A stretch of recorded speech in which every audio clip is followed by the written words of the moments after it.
voir rassemblés de tous les pays d'Afrique ici, c'était un rêve. La jeunesse africaine qui peut se retrouver, se parler et parler des perspectives de l'avenir de notre continent.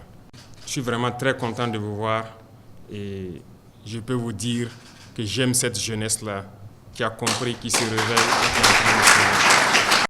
Notre mission est certes difficile, mais grâce à vous, la mission est en train de devenir de plus en plus facile.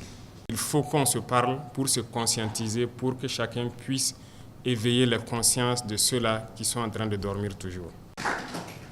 Nous avons un défi et je pense que ce défi commence dans l'éducation d'abord. Beaucoup d'entre vous sont des leaders, des entrepreneurs, des leaders d'opinion dans leur pays.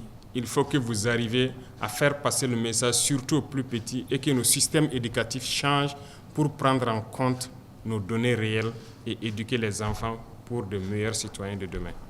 Faites en sorte que des plus jeunes et aux anciens qui n'avaient pas compris, que les gens puissent comprendre le sens du combat que nous devons mener pour que l'Afrique puisse s'unir réellement. On nous a déculturés. Ils sont venus nous imposer une culture qui n'est pas nôtre. Et je pense qu'aujourd'hui, dans tous les horizons en Afrique, nous sommes en train de revenir à nos sources petit à petit. La culture en Afrique, c'est la paix, c'est la tolérance. C'est en Afrique qu'on parle d'arbre à palabre, où les gens se retrouvent pour se parler et communiquer. Et ils ont introduit les guerres en Afrique pour que nous ne puissions plus jamais nous asseoir, discuter, parler, réfléchir pour les perspectives de l'avenir. Mais aujourd'hui, voilà que cette journée, toute la jeunesse africaine se retrouve à Ouagadougou. Pendant des heures, vous allez pouvoir échanger et planifier quelque chose pour l'avenir. À partir de cet instant, chacun d'entre vous est un ambassadeur pour faire passer le message de la révolution, pour que la jeunesse se mette au travail, s'unisse et prennent leur destin en main. Il n'y a pas de problème sans solution tant que l'on peut s'asseoir et parler. Mais il y en a aussi des situations où nous sommes obligés de combattre pour ramener la dignité et l'intégrité.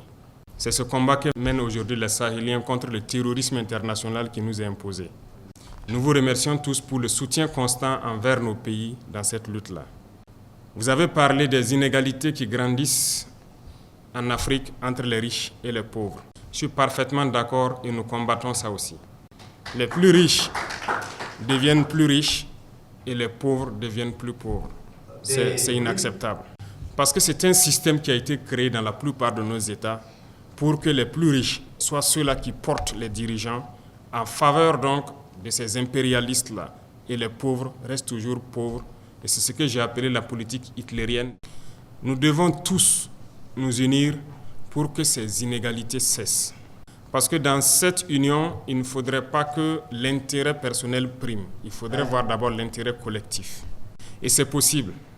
Ici, au Burkina, nous sommes confrontés justement à beaucoup de problèmes dans ce combat, mais nous allons le mener.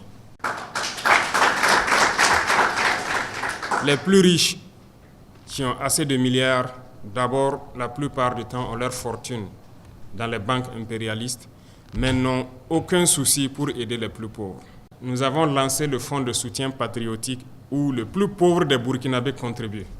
Nous aurions aimé voir nos milliardaires venir contribuer à hauteur de milliards pour sauver notre pays. Mais ce n'est pas ce qui se passe. Et lorsque nous ne nous lançons pas dans la même logique de les donner tous les marchés de l'État, ils nous combattent. L'année dernière, quand j'ai échangé avec vous, je disais que j'avais vu des banquiers pour pouvoir mettre un mécanisme en place avec l'État pour financer les jeunes. Mais jusqu'aujourd'hui, je n'ai rien vu. Nous avons été obligés à un moment donné de mettre en place très rapidement une banque du trésor et pour trouver les mécanismes pour soutenir les jeunes dans leurs entreprises. Ce n'est pas de la concurrence avec le privé, mais il faut qu'on arrive à combattre les inégalités. Tant que les inégalités ne sont pas combattues, l'injustice règne, la pauvreté règne et l'insécurité va régner. Pourquoi est-ce que vous devez communiquer? Parce que c'est eux qui détiennent le pouvoir de l'argent. Ils vont toujours chercher à manipuler des jeunes pour que nous disparaissons.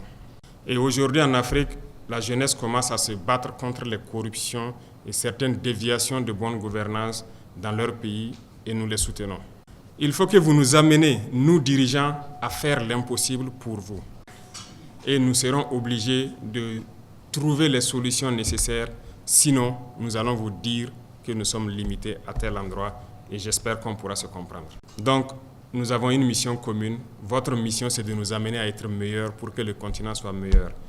Et notre mission, c'est de tout mettre en œuvre pour exploiter tout le potentiel de nos pays pour que la jeunesse s'épanouisse.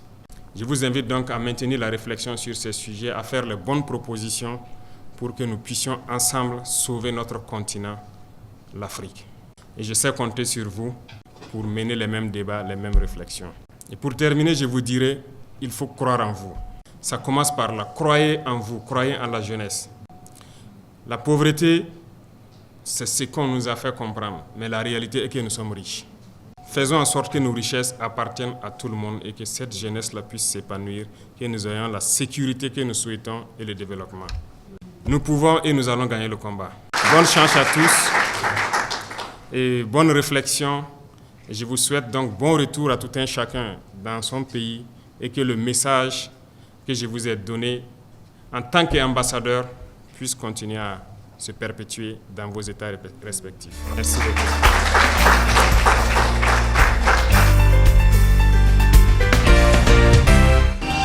Sobre Web TV, la Web TV au-delà de vos attentes.